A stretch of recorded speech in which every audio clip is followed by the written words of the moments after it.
Many thanks for joining us. This is Qtv News and I am Ajibintu Drame. First, the main local, international and sports news headlines. President Barrow visits more development projects and lays another foundation stone for an important road link. The First Lady Fatuba Barrow on Friday launched a project in fishing communities to promote gender equality, food and nutrition security. As the race for COVID-19 vaccines advances with promising developments, we take a look at Gambia's chances of accessing a COVID-19 vaccine. The Gambia Armed Forces on Wednesday promoted 20 officers to the ranks of captain and major at a ceremony held in Kotu. In international news, Guinea, the first French colony to self-declare independence, celebrates 62 years of independence today. And in sports, 3 Gambian football officials have failed to get visas for Portugal, where the national team is heading. And an 80-year-old footballer finally decides to hang up his boots. Those were our main headlines, and now the local news in detail. Stay tuned.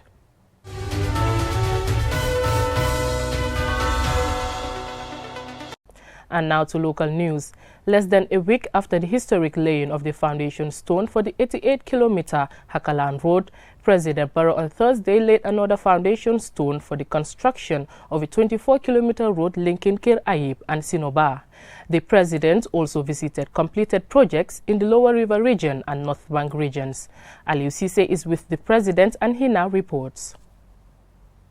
The 24-kilometer road runs from the border settlement of Kir Ayib in the northern side to the border settlement of Senoba in the southern part and forms part of the wider Senegambia Corridor project, which was inaugurated in 2019 and attended by both Presidents Barrow and Sall.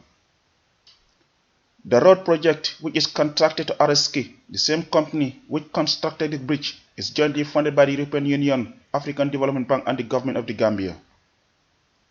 The construction works is expected to last 18 months and when completed will complement the bridge. At Kir Ayib, President Barrow explains that the objectives of the bridge were to eliminate challenges caused by the ferry crossing. It is worth mentioning that in 2012, the EU funded the rehabilitation of this highway. In light of all these developments, I wish to put on record our unreserved gratitude to the African Development Bank and the European Union for supporting the country in our endeavor to provide the needed infrastructure for our people and indeed for the sub-region. Mr. Ambassador, please accept our most sincere thanks. We are indeed very grateful. The Gambian leader reveals that the construction contract was signed this year after what he calls a due tender process. While it is unknown how long COVID-19 will stay, he says national development must continue. It has now become abundantly clear that my government is squarely focused on developing all parts of the country, from the east to the west, and on both the north and south banks. My government is determined in responding to the development needs of the Gambian citizens and making sure that they derive maximum benefit and satisfaction from every public project and program implemented. Ali Areski, on behalf of the contractor, thanks the President and government for the trust placed in them. The highway is a 24-kilometer length of 7.2 meter width for the carriageway, 1.24 meter of shoulder both sides and 1.5 meter shoulder both sides on some section of the road. By Lamin Job, the Works Minister, says the project is another demonstration of the government's commitment to usher in more life-changing projects. Chief Yaya Jajusi of Jaro West, Chief Ibrahim Ansu Tamba Jam of Ilyasa, Governor Lamin Sedikan of NBR, Governor Rohijon Manjang of LRR, and Aliou Bitey, village head of Ker Ali, all welcomed the project, saying the road is not only used by Gambians but international travelers. On the same day, the President also visited completed projects linked to the Senegambia Bridge. There are 2 markets built in Soma and Farafenye for the vendors whose source of earning has been cut off at the former ferry crossing point with the construction of the bridge. The construction works were contracted to Gate Construction.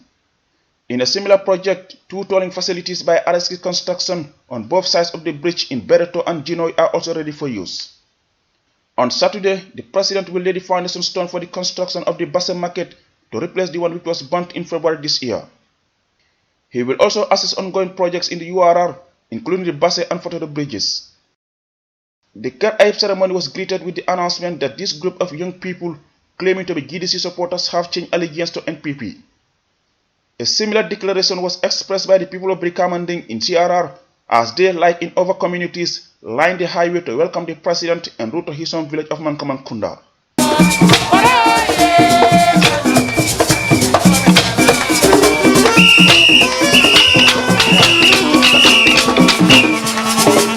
Reporting for Qtv News from Basse in the Upper River region, I am Aliou Sise.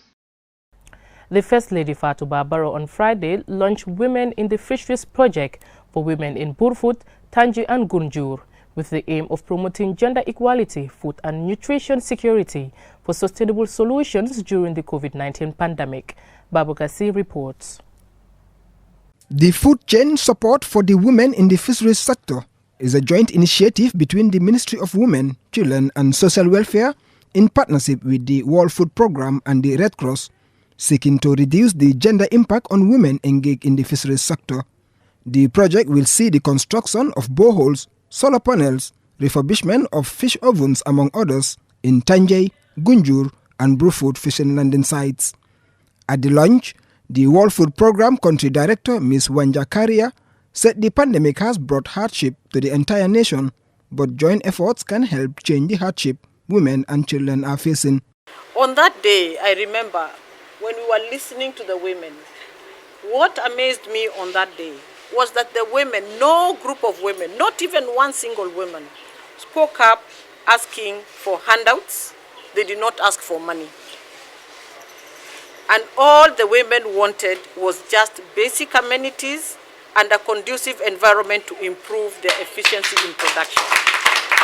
They wanted us to facilitate savings, to open market opportunities for them.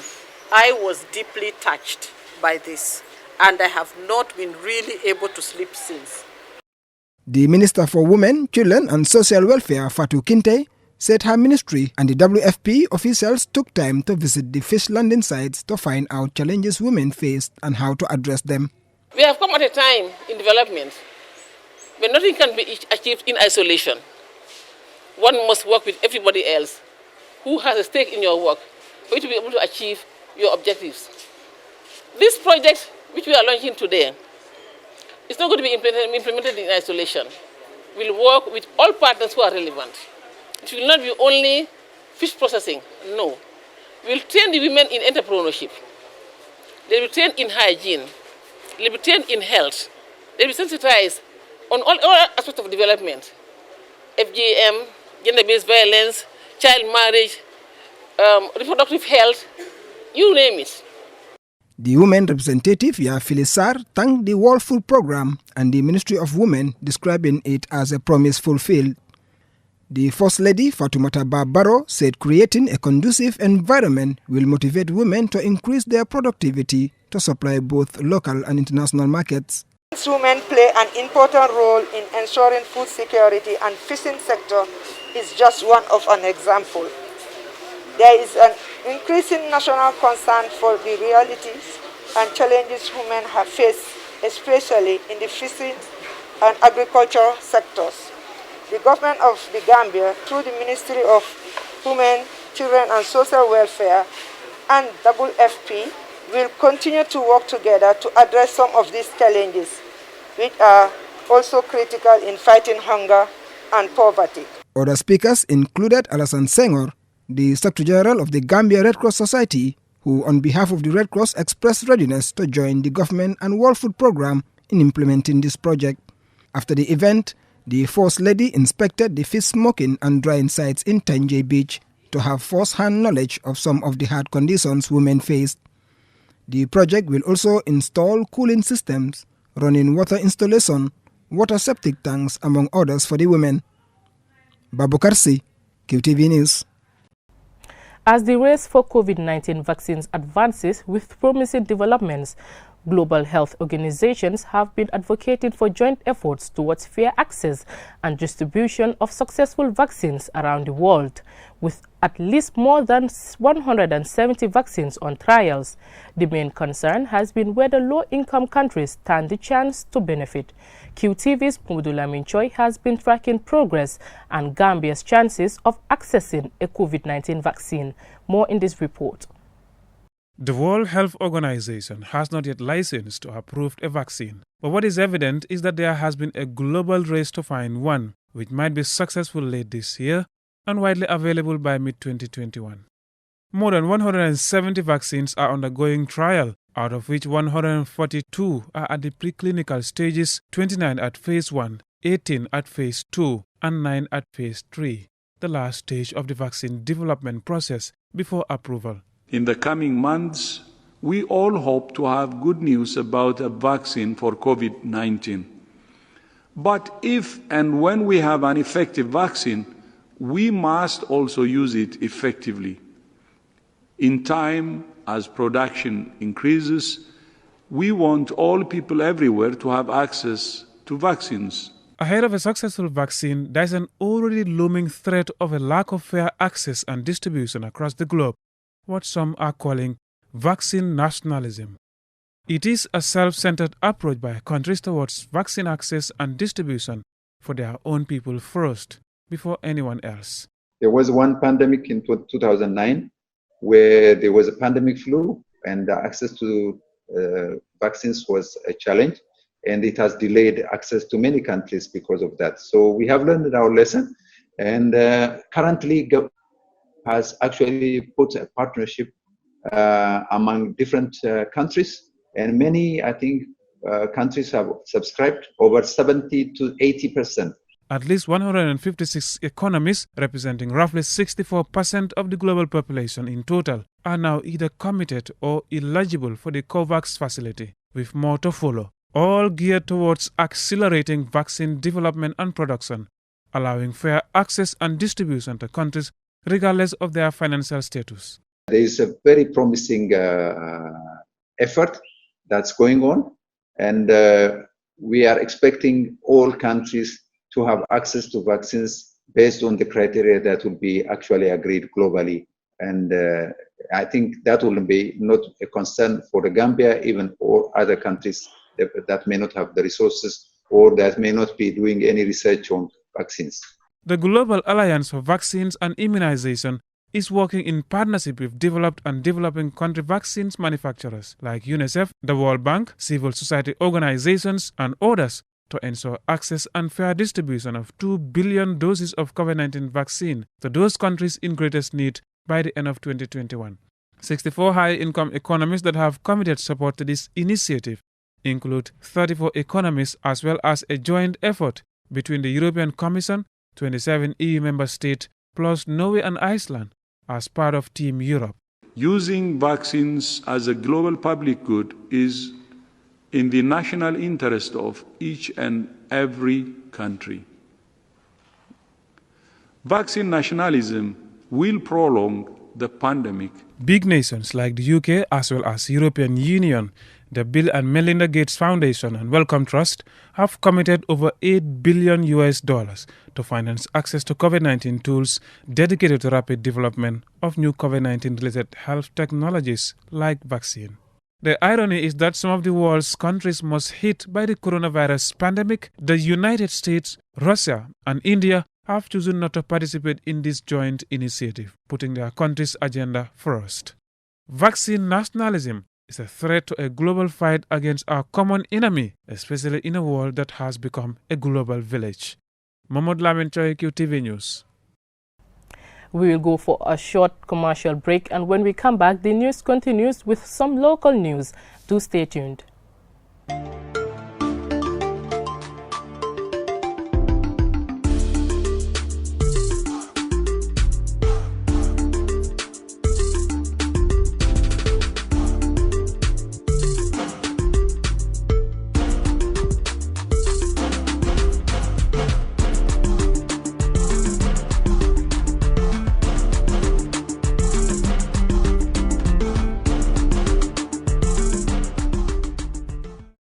Welcome back. If you are just tuning in, this is QTV News. The Gambia Armed Forces on Wednesday promoted 20 officers to the ranks of captain and major at a ceremony held at the Joint Officers Mess in Kotu. Babukasi reports again. 18 junior officers were promoted from the ranks of lieutenant to captain, and 2 officers from the ranks of captain to major. Attended by the Minister of Defense, Sheikh Omar Faye, the promoted officers are deployed in various positions and roles in the Gambia Armed Forces across the country. The Chief of Defense Staff, Yakuba Drame, challenged the promoted officers to be steadfast and dedicated to duty at all times, stressing that currently, promotion in the military is based on merit, unlike the previous years.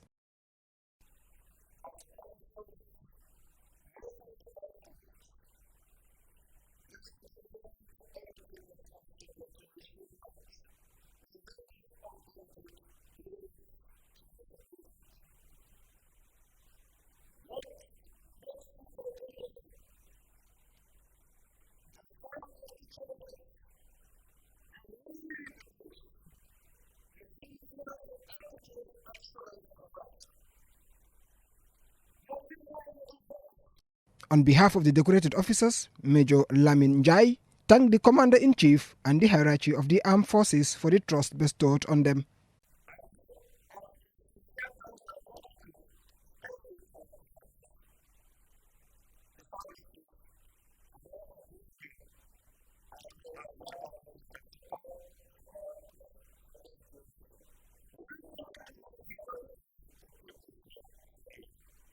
Representing the President, Sheikh Omar Faye, the Minister of Defense, congratulated the promoted officers and highlighted his ministry's readiness to turn the military into the people's armed forces.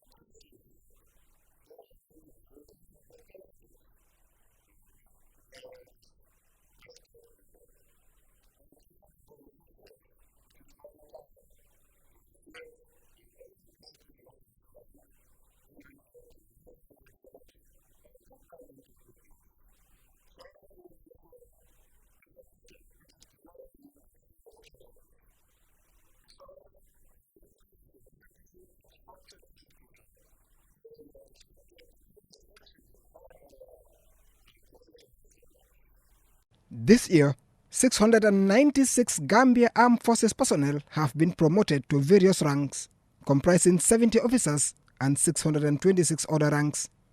Babukarsi, QTV News. We will take another short break and we continue with international and sports news when we return.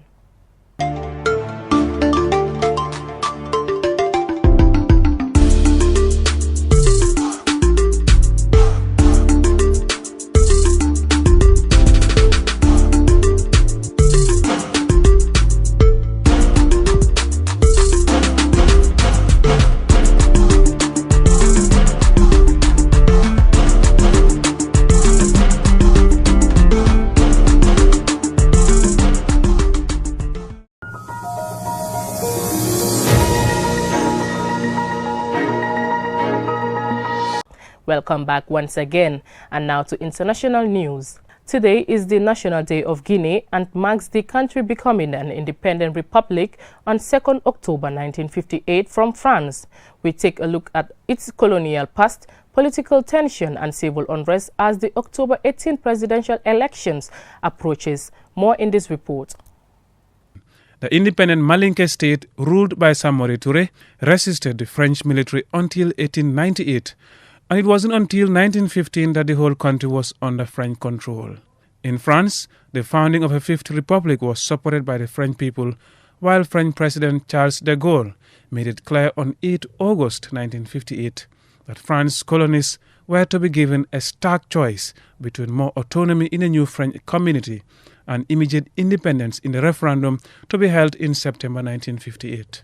All the French colonies chose the former, but Guinea, under the leadership of Ahmed Sékou Touré, whose Democratic Party of Guinea, PDZ, had won 56 of 60 seats in 1957 territorial elections, voted overwhelmingly for independence. The French withdrew quickly, in many cases taking fixtures and fittings, and on October 2nd, 1958, Guinea proclaimed itself a sovereign and independent republic, with Sékou Touré as president. Guinea quickly aligned itself with the Soviet Union and adopted socialist policies. This alliance was short-lived, and by 1963, Guinea had shifted away from Moscow into a closer friendship with Washington under President John F. Kennedy. By 1960, Touré had declared the PDZ the only legal party. For the next 24 years, the government and the PDZ were one. Touré was re-elected unopposed to 4 7-year terms as president, and every 5 years, voters were presented with a single list of PDZ candidates for the National Assembly. Touré quickly became a polarizing leader, and his government became intolerant of dissent, imprisoning hundreds and stifling free press, driving thousands of political opponents into exile. Sékou Touré died on March 26, 1984, after a heart operation in the United States, and was replaced by Prime Minister Louis Lansana Bevogui as interim president, pending new elections. The PDZ was due to elect a new leader on April 3, 1984, and under the constitution, that person would have been the only candidate for president. However, hours before that meeting, Colonel Lansana Conté and Jara Traoré seized power in a bloodless coup. Conté assumed the role of president, with Traoré serving as prime minister. In 2001, Conté organized and won a referendum to lengthen the presidential term. He remained in power until his death on 22 December 2008. Several hours following Conté's death, Moussa Dadis Camara seized control of Guinea as the head of a junta. In September 2009, the junta ordered its soldiers to attack people who had gathered to protest Camara's presumed candidacy in the upcoming presidential elections.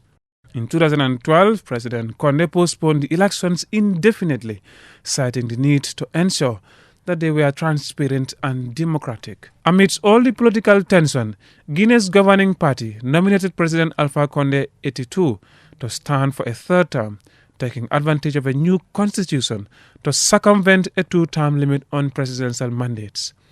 As Guinea's presidential elections approach on October 18, we wish the country a happy independence anniversary and a free and fair election. Mohamed Lamin Choi, Qtv News.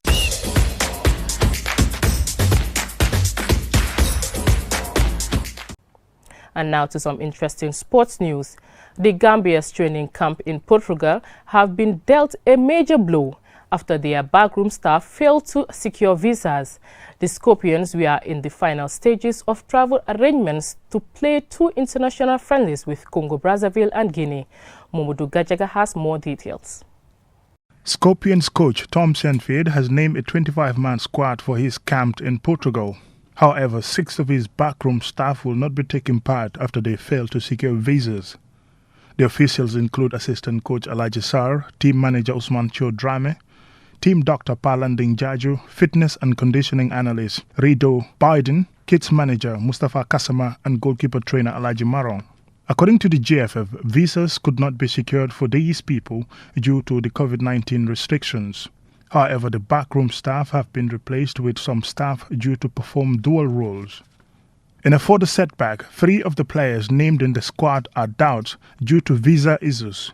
Goalkeeper Modu Job of Jeddah FC Saudi Arabia, Ibrahim Sohna, FC Mostar, Malta, and Mohamed Badamosi Fus Rabat, Morocco, are yet to secure visas. The GFF also announced that the following players would not be available due to reasons attached. Cody Drame, family issues. Lamin Jallo, returning after injury, plus a move to a new club. Alassane Jatta injury. Modu Barrow, COVID quarantine travel issue. Ablai Jallo injury. Ibu Adams prefers club ahead of national team. Yusufa Bob, document issue. And Sedi Janko, document issue, plus a move to a new club. Mamudu Gajaga, QTV News. An 80-year-old footballer is finally going to hang up his boots. The British football fanatic will retire from the game on Friday, playing his last competitive match at the age of 80. More in this report. Peter Webster, who lived in Wollongong, Australia, said he had known for a while that he did not contribute to matches as much as he once did. It has been on the cards for quite a few years, he told the BBC. You get more and more game when you think, I am wasting the sat out there. You know yourself. Mr. Webster was born in Preston, England, but moved to Wales in 1948. He also started playing the game competitively at 15, having gone to a school where rugby dominated. The former steelworker played for many teams in Wales leagues in his 20s and 30s before moving to Australia with his wife and 3 children in 1981. Mr. Webster said he had been surprised to find football was so advanced in Australia and that he would rather play in 38 degrees Celsius than 38 degrees Fahrenheit. As well as playing his last match for Wollongong's Fig Tree Football Club, Mr. Webster will also retire as the club's groundsman. He planned to arrive early for Friday night's game against Russellville, the league leaders, so he could help put up the goal nets. He would also have a word with the opposition to make sure they did not take it easy on him, he added. In my first few years, you are playing. You wake up on a Sunday, all bruised, and it's gone by Monday. Now it's Monday before I feel the bruises, and it's also the following Saturday until they are gone. Mr. Webster is such a legend in the local game that there is even a competition named after him, the Peter Webster Cup. The secret to his longevity has been keeping up with playing, he said. While he used to run and cycle, most of his exercises these days came from walking his granddaughter's dog. One person looking forward to his retirement is his wife. She expects her husband to do more jobs around the house. Mamudu Gajaga, Qtv News. Before we end this bulletin, let's take a quick look at our main stories. President Barrow has visited more development projects and laid another foundation stone for an important road link. The First Lady Fatuba Barrow on Friday launched a project in fishing communities to promote gender equality, food and nutrition security. As the race for COVID-19 vaccines advances with promising developments, we looked at Gambia's chances of accessing a COVID-19 vaccine. The Gambia Armed Forces on Wednesday promoted 20 officers to the ranks of captain and major at a ceremony held in Kotu. In international news, Guinea, the first French colony to self-declare independence, celebrates 62 years of independence today. And in sports, 3 Gambian football officials have failed to get visas for Portugal, where the national team is heading. And an 80-year-old footballer has finally decided to hang up his boots. That's all we have for you in this bulletin. Thanks for watching and join us tomorrow for another bulletin. Bye for now.